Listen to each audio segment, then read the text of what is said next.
sarkin Katago. Amin. Gaba da gaba dukkan al'amura. Amin. Ka sa mana farin ciki a wannan rana. Amin. Kai jagora a gwamnatin mu ta ba mu sanda. Zan gabatar da mai da kayan ki na gargajiya da mai martaba sarkin Alhaji Umar Faruk Dambe Oyan. Wannan da yan majalisar sarki yana meka wannan tuta da ce Usman dan Bodo ya meka wa sarki kuma wanda ya karba musamman ya saba sarki kuma sarki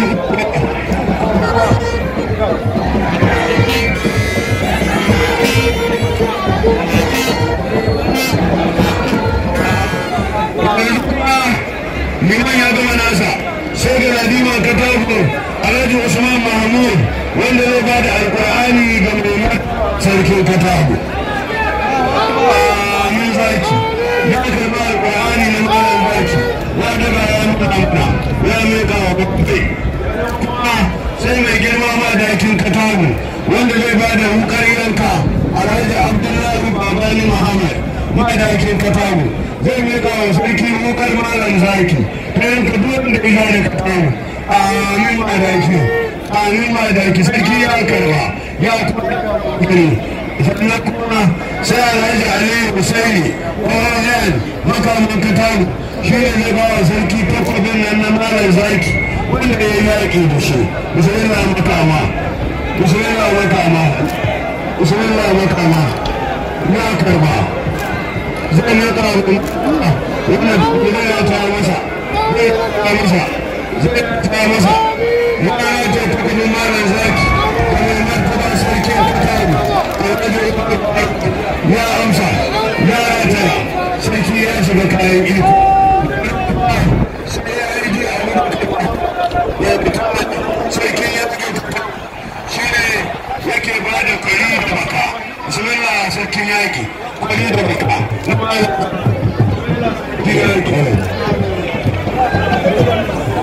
sarki yaki ya kawo kwari da baka na bayan zaki ya kuma karba kayan ya karba wannan su ne kayan ya ba da martaba sarki yanzu kuma sai mu shiga hidimar ba da sanda.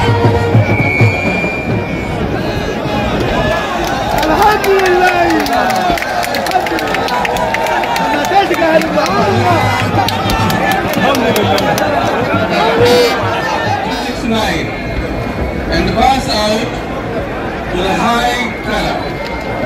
He proceeded to Girma Secondary School Azare, where he bagged his certificate in 1974. He went to College of Arts and Science.